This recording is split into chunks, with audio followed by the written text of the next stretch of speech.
you're solely behind bars based on your political activity?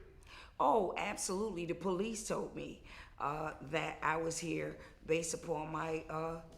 Well, this is what the police told me in Rochester, that I should have kept that those protests in New York and Brooklyn. I shouldn't have brought that to Rochester, New York, and I was railroaded, claiming that I assaulted a person with 10 unidentified people, and they never asked me who the 10 people were. To this day, they haven't. It was a tape with the lady saying she didn't know who assaulted her. And basically, I was found guilty with not one piece of evidence to link me to the crime, and I was sentenced to more time than some people here that killed someone. I received 16 years flat. Then they came back and charged me with another case 3 years later, a homicide in Albion, New York. It was a cold case, 17 years.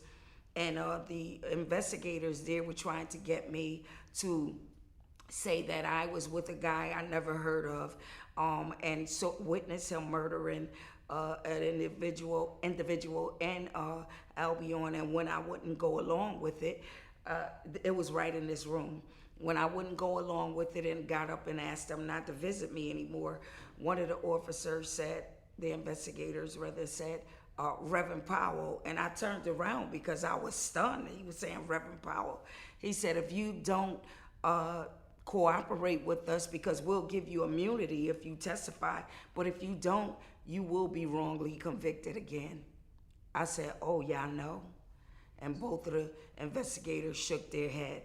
Yeah, they had newspaper articles of every protest I've ever done with them. So they were following me. And I know for a fact that I'm a political prisoner. I was convicted after they gave me a co-defendant, went through a photo array and picked out a black face that was already locked up from Queens and gave me him as my co-defendant instead of the person they were trying to say I was with. And when he was he was the shooter and I was supposed to be the driver. And when he was acquitted, they took me to trial, and I was the shooter then.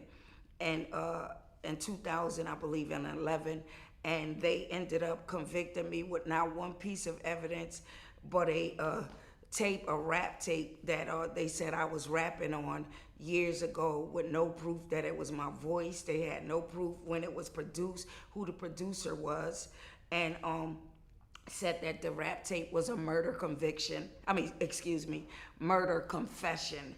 that I made after I allegedly murdered this person.